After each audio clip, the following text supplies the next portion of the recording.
Halo teman-teman, jumpa lagi di podcast bersama Ikatan Wajib Pajak Indonesia dan langsung kita mengundang ahli hukum kita semua, Bapak Alessandro Rey. Halo Pak Rey, apa kabar? Semangat dan sehat hari ini, Pak. Sehat Pak Awan dan selalu semangat. Terima kasih. Oke, terima kasih Pak Rey sudah bersama kita ya teman-teman. Kali ini kita akan membahas mengenai laporan kinerja dari DJP ya. Jadi laporan kinerja ini banyak sekali informasi yang bisa kita lihat ya. Salah satunya mengenai tingkat kekalahan DJP di pengadilan pajak yang meningkat ya, jadi lebih banyak kalahnya DJP, tapi nanti kita bahas di video yang lain ya. Kali ini kita bahas mengenai laporan kinerja, terutama mengenai penerimaan ya. Target penerimaan kan di sini ada yang tercapai, ada yang nggak tercapai, ada yang minus sih nggak ya, ada yang kurang gitu ya. Nah, ini kita ada yang dikasih tanda-tanda warna biru nih, nanti kita minta ke Pak Rey ini ya. Apa masalahnya? Kenapa banyak kanwil yang penerimaannya malah turun 75% gitu loh. Jadi capaiannya cuma 75% dari targetnya. Itu kan luar biasa rendah ya. Ini bisa kalau ketemunya Sri Mulyani udah ditabok ini si kantor wilayahnya ya, kanwilnya ya, atau Surya Utomo ya. Tapi nggak tahu deh Pak Purba ya. Ini adalah kanwil Bengkulu juga turun nih. Nah, Kanwil Jawa Timur 3 nih, tempatnya PT Arion nih, juga jatuh ya, jatuh sekali, rendah sekali penerimaannya.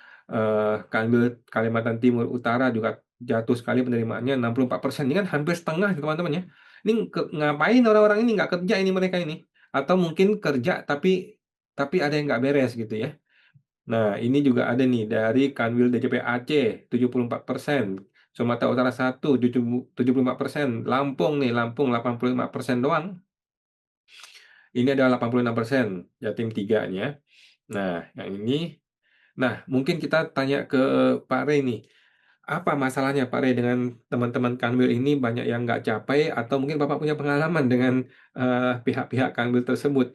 Apa hubungannya nih? Mungkin mungkin ada yang error, ada pejabatnya yang nggak beres atau gara-gara sengketa hukum dan sebagainya. Silakan Pak Rey. Ya, terima kasih Pak Awan. Nah, ini menarik sekali ya, laporan kinerja DJP tahun 2025 yang disampaikan Pak Awan tadi. Dan mungkin itu kan merupakan konsumsi publik ya Pak Awan ya, dan itu bisa dibaca oleh setiap wajib pajak laporan kinerja di DJP tahun 2025 ya. Tapi yang menarik yang disampaikan Pak Awan tadi adalah mengenai capaian kinerja ya, khususnya mengenai realisasi target yang diberikan tahun 2025 ya. Dan tadi Pak Awan menunjukkan beberapa kanwil DJP ya, terutama kanwil DJP yang tidak perform ya Pak Awan atau tidak mencapai target ya. Bahkan tadi ada yang disebutkan hanya sekitar 64%. Kalau kita melihat dari laporan kinerja DJP, Pak Awan dan rekan-rekan WP, maka sebenarnya laporan kinerja itu relevan juga, Pak Awan, dengan fakta di lapangan ya, atau fakta empiriknya ya.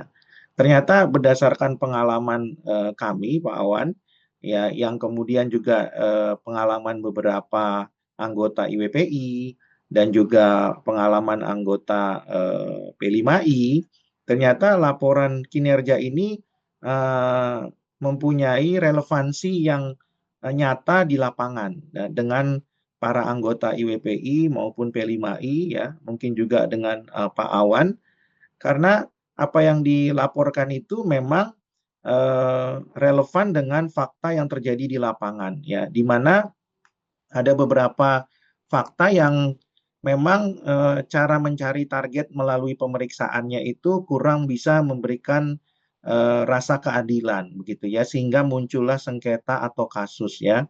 Kadang sengketa atau kasusnya itu tidak murni perpajakan ya, tapi termasuk dalam sengketa atau kasus penyalahgunaan wewenang ya.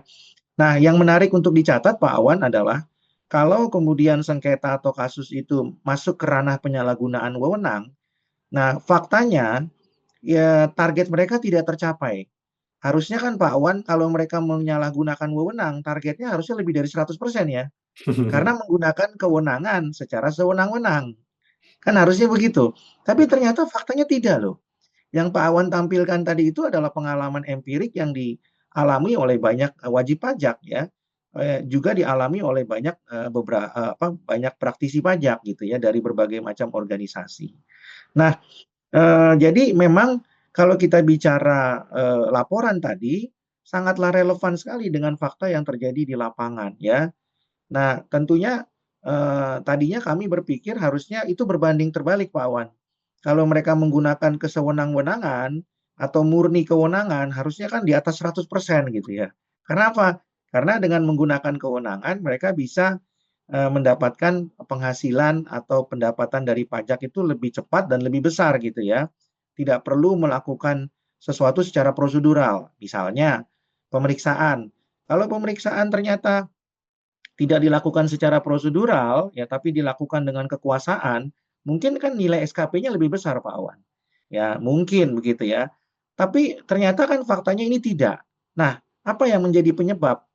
Nah, jadi kalau menurut saya, alasan yang menjadi penyebab tidak tercapai juga adalah karena mungkin ketika SKP itu diterbitkan secara tanda petik sewenang-wenang, bisa jadi WP-nya melakukan upaya, Pak Awan, yaitu upaya administratif dan upaya hukum gitu ya. Sehingga akhirnya kalau dimenangkan, maka kan itu tidak bisa dihitung sebagai target ya. Nah, bisa saja SKP-nya dicapai dengan cepat dan tinggi. Tapi kalau pada akhirnya dibatalkan, Pak Awan, ya atau pada akhirnya kemudian dibetulkan nilainya, maka kan itu akan berpengaruh kepada target pencapaian, ya. Nah, dari angka-angka yang Pak Awan sebutkan tadi, ya itu kan ada banyak kasusnya yang mungkin bisa juga dilihat di medsos, Pak Awan ya. Contohnya tadi Kanwil DJP Aceh misalnya, itu baru-baru ini heboh sekali itu ya. Kemudian Kanwil Bengkulu dan Lampung ya. Kemudian juga ada Kalimantan Utara, Kalimantan Timur begitu ya. Mungkin juga ada Kanwil DJP 3. Itu juga kanwil-kanwil yang kemudian banyak sekali kasus yang bersinggungan dengan wajib pajak ya. Jadi kalau orang awam melihatnya harusnya kalau menggunakan kewenangan target bisa tercapai dan kemudian lebih cepat dan lebih tinggi. Tapi ternyata faktanya tidak dan itu disebabkan mungkin menurut saya karena WP-nya tidak tinggal diam tapi WP-nya melakukan upaya. Ya, WP-nya melawan ya, melakukan upaya administratif maupun melakukan upaya hukum ya. Ya, tadi sudah saya katakan contoh-contohnya ya, itu upayanya sudah terlihat, bisa dilihat di medsos di mana-mana begitu ya. Upaya di Kanwil DJP Aceh, Kanwil DJP Kalimantan Utara dan Timur, kemudian Bengkulu dan Lampung, ya Jawa Timur 3 dan seterusnya ya. Jadi tentu ini masukan ya buat DJP supaya melakukan pemeriksaan secara berkeadilan. Karena kalau tidak itu menangnya sesaat ya, apalagi kasusnya sudah viral ya. Bisa saja menang sesaat Pak Awan, itu yang disebut dengan menang SKP ya. Tapi apalah gunanya menang SKP kan kalau kemudian kalah di keberatan atau kemudian kalah di pengadilan ya. Nah, tentu ini masukan buat DJP untuk melakukan perbaikan agar kinerja ke depannya bisa tercapai. Dan tentunya di sisi yang lain ini juga masukan buat wajib pajak Pak Wan agar menempuh upaya administratif khususnya upaya hukum bukan merupakan bentuk pembangkangan, bukan merupakan bentuk perlawanan kepada penguasa, bukan. Tapi itu murni merupakan bentuk aplikasi ya atau manifestasi daripada negara hukum. Di negara hukum itu upaya hukum itu sangatlah diapresiasi, sangatlah diagung-agungkan, sangatlah dihalalkan. Oleh karena itu, wajib pajak didorong sedemikian rupa agar melakukan upaya hukum ya. Di mana?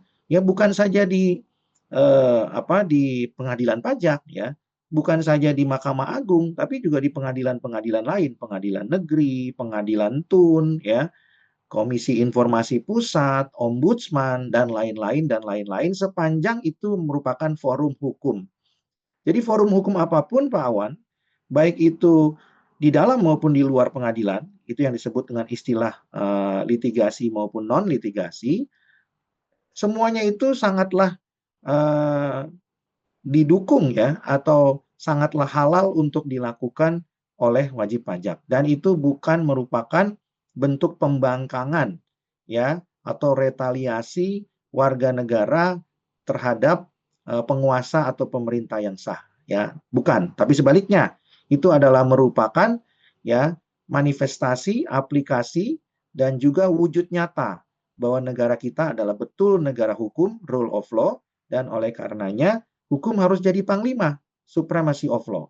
Ya, bukan kekuasaan yang harus jadi panglima, yaitu Makstat, bukan, ya, dan bukan juga tujuan mencapai target pajak atau Tekstat yang menjadi panglima, tapi murni adalah Rekstat atau hukum itu sendiri yang harus jadi panglima. Jadi tentunya laporan kinerja ini sangat baik, Pak Awan dan rekan-rekan WP, untuk bisa mengoreksi DJP dan sekaligus juga mengoreksi wajib pajak. Ya, kenapa saya sebut mengoreksi? Supaya mindset WP berubah, Pak Awan. Bahwa ketika WP melakukan upaya hukum, tidak perlu khawatir kalau nanti tahun depan diobok-obok katanya pemeriksaannya. Nggak perlu khawatir nanti di bukper 10 tahun mundur gitu ya. Nggak perlu khawatir kalau kemudian nanti akan dipersulit. Nggak perlu. Karena di dalam negara hukum, upaya hukum itu adalah hal yang biasa.